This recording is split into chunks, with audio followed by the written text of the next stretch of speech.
In 1999, a San Clemente, California man died from cancer he'd contracted as a result of years of contact with asbestos. At the time of his death, the 6-foot-tall man weighed 114 pounds. He wasn't in construction, and he hadn't worked in the shipyards. Rather, the man was exposed to asbestos during his career as an appliance repairman. When referring to household appliance installers and repairmen, it is primarily those people who installed or repaired items like stoves, ovens, heating appliances, and dryers that require some sort of insulation that are most at risk from asbestos exposure. However, any appliance with electrical wiring that was manufactured prior to the mid to late 1970s probably contained at least some asbestos. The risk comes both from installations that took place prior to the 1980s, when regulations went into place to minimize asbestos exposure, and from replacement of appliances in houses built prior to 1989 that may have asbestos-lined flues and asbestos insulation that can be disturbed if new holes have to be cut in drywall.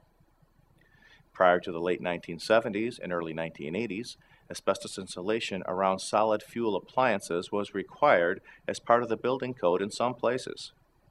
Some people may also classify plumbers as appliance installers. Plumbers have the risk of exposure not only from insulation and asbestos gaskets, but also from some of the asbestos-containing compounds used in pipe fitting.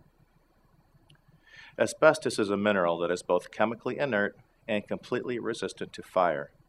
It is also an effective insulator against both electricity and heat. Asbestos has been used for centuries because of these properties. The ancient Greeks and Romans used asbestos for clothing and for tablecloths because they could clean the item by throwing it in the fire.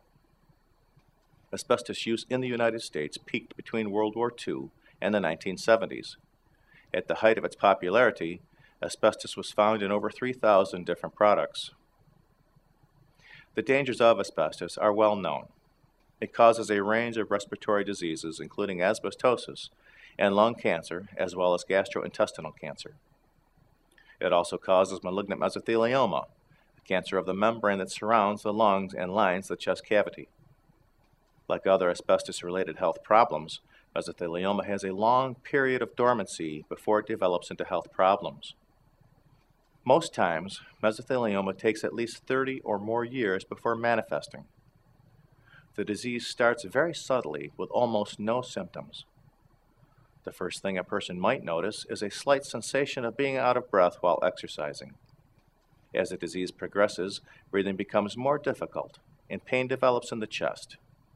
If mesothelioma is detected early enough, the tumor may be surgically removed along with the tissue surrounding the tumor, and the person might not have a recurrence. Most people are not diagnosed, however, until after the cancer has metastasized because they don't recognize the symptoms in time to seek early medical attention. If the disease has spread, doctors typically treat the patient with chemotherapy and radiation, sometimes in conjunction with surgery to try to slow the growth of the mesothelioma. Mesothelioma is resistant to most anti-cancer drugs, and there is no known cure for mesothelioma. Few people who are diagnosed with this cancer live more than 2 years after the diagnosis.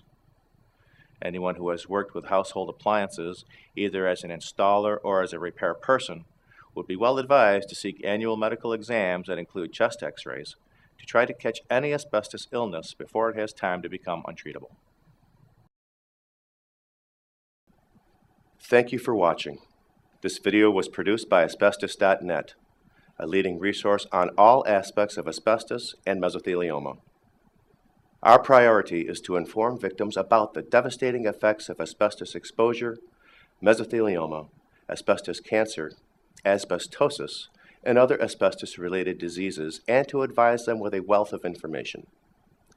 Individuals whose lives have been touched by mesothelioma have numerous questions and concerns. Their caregivers and family members also need accurate, reliable information.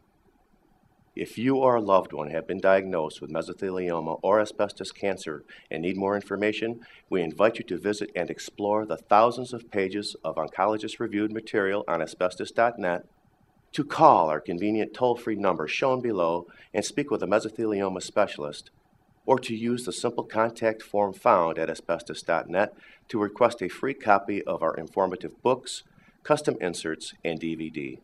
Asbestos.Net, information and help for patients and families.